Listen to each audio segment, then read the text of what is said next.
बिस्मिल्लाहिर्रहमानिर्रहीम। आपकी खिदमत में अयाज साहब का एक और कॉलम ये 8 जून 2016 को लिखा गया था, पेश खिदमत है। लिखते हैं, हमने कर्ज लिया और बेधड़क लेते रहे।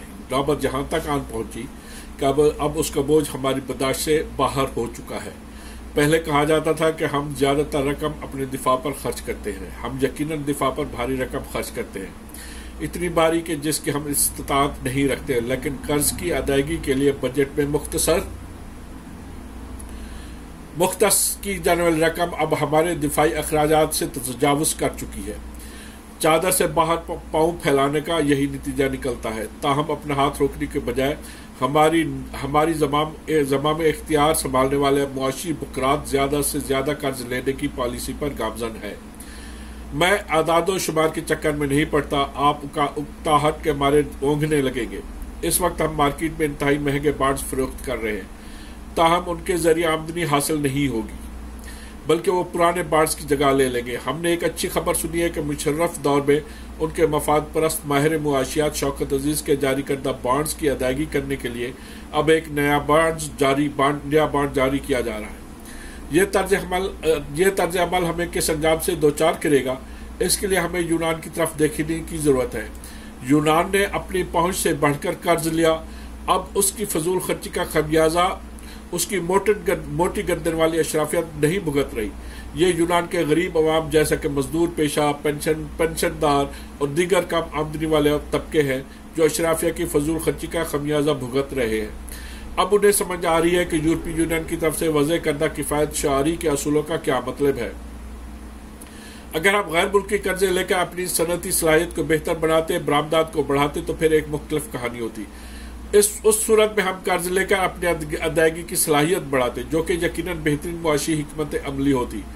ताम हमारे यहाँ ऐसा नहीं हुआ। हमारी सनती सलाहियत कम होती जा रही है, बरामदात का हुजम सिकुड़ रहा है, और दूसरी तरफ हम अंदरूनी और बैरूनी ज़राए से ज़्यादा कर्जे ले रहे हैं।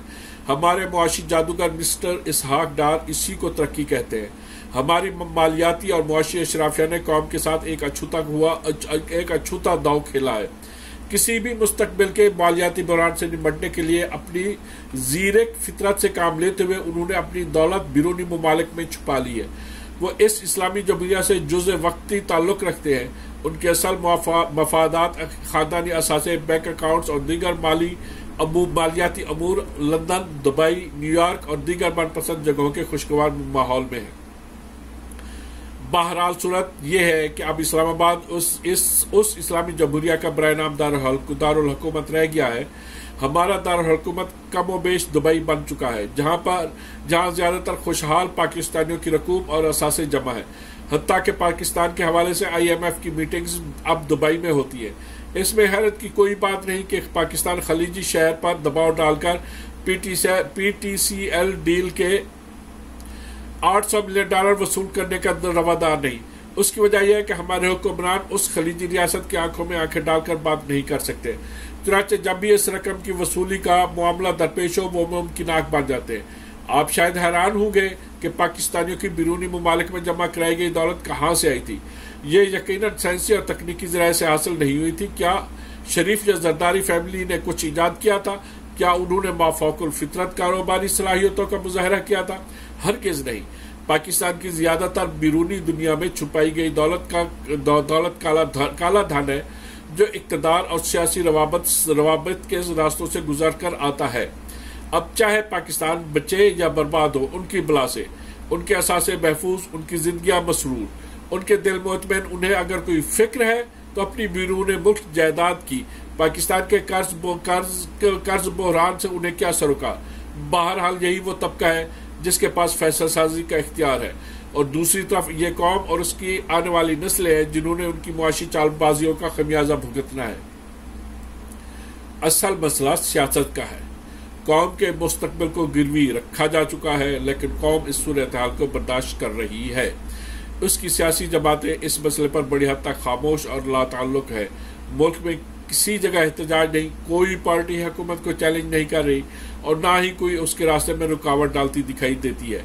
PTI को बड़ी हद तक एहतजाजी सियासत की बाहर जमात करार दिया जा सकता है, लेकिन मसला ये है कि उसके बहुत से सरकर्दा लीडर खुद भी खलीजी रियासतों और लंदन में महंगी जायदाद रखते हैं। पाकिस्तान के गरीब और पसमानदा अफराद का फैसला साजी में कोई अमल दखल नहीं है। अमली तौर पर उन पर सियासत के दरवाजे बंद हैं।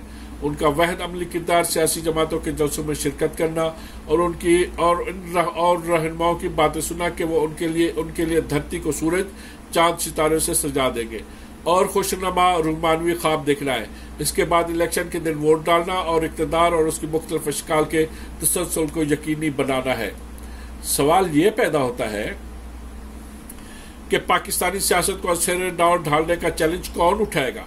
यकीनन वो तो ऐसा हरगिज नहीं होने देंगे जिनका मफाद इस निज़ाम से वाबस्ता है। ये निज़ाम उनके मकासद को बातरीके एहसन पूरा कर रहा है, तो फिर वो अपने पाँव पर खुद ही कुल्हाड़ा क्यों मारेंगे? वो अपनी लंका खुद क्यों ढा दें? उनके नज़दीक अवाम बेहैसियत और बेवक़्त है। हमारे यहाँ पार्लिमानी खेल का झुकाव हमेशा अशराफिया के हक में रहा है। अगर पाकिस्तान का मुआशी वजूद खतरे में ना होता, अगर इस पर कर्ज का बोझ ना लदा होता, तो हुक्मरानों की तरफ से कौम को दिखाए गए सहर अंगेज ख्वाबों का कोई नुकसान ना होता, क्योंकि यकीन दिलाना ही सियासी खेल का अहम तरीन दाव है। जदीद जमहूरियतों में भी ऐसा ही होता है, लेकिन कर्ज के जाल में जकड़ी एक रियासत के सामने बहुत से खतरात हैं। इन मसाइल से निपटने के लिए पाकिस्तान को सिर्फ मुंतखब शुदा रहनुमाओं, जिनकी हमारे यहाँ कमी नहीं बल्कि ईमानदार रहनुमाओं की जरूरत है। ऐसे ईमानदार रहनुमा की मौजूदगी पाकिस्तान में हो तो दिल कहीं ऑफशोर अकाउंट्स में ना अटका हो। और पाकिस्तान के सामने दरपेश असल मसला यही है कि यहाँ भेस भूस भरे शेर तो है, कोई हकीकी रहनुमा नहीं।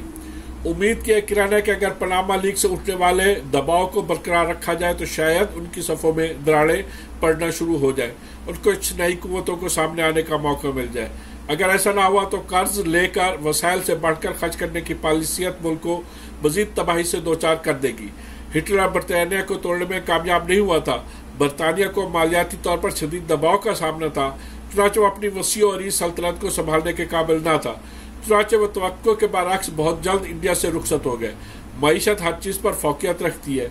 अगर आप फजूल खर्च हैं लेकिन आपके पास फजूल खर्चे के लिए दौलत है तो फिर कोई मजायका नहीं। इस सूरत में चाहे जितनी मर्जी फ्लाईओवर बना लें, सुरंगें खोदें, शाहराहें तमीर करें, सब ठीक है, लेकिन अगर आप पहले ही बमुश्किल 2 वक्त का गुजारा कर रहे हैं या तो फिर ये आलीशान तामीराती मंसूबे एक दीवानगी से कम नहीं। ये है वो पॉलिसी जिसने मुल्क के मुस्तकबिल को रहन रख दिया है। ये खुद तो लंदन और खलीजी शहरों में भारी असासे रखते हैं, लेकिन उन्होंने इस्लामी जमहूरिया के अवाम को हालात के रहमो करम पर छोड़ दिया है। आपकी समातों का शुक्रिया।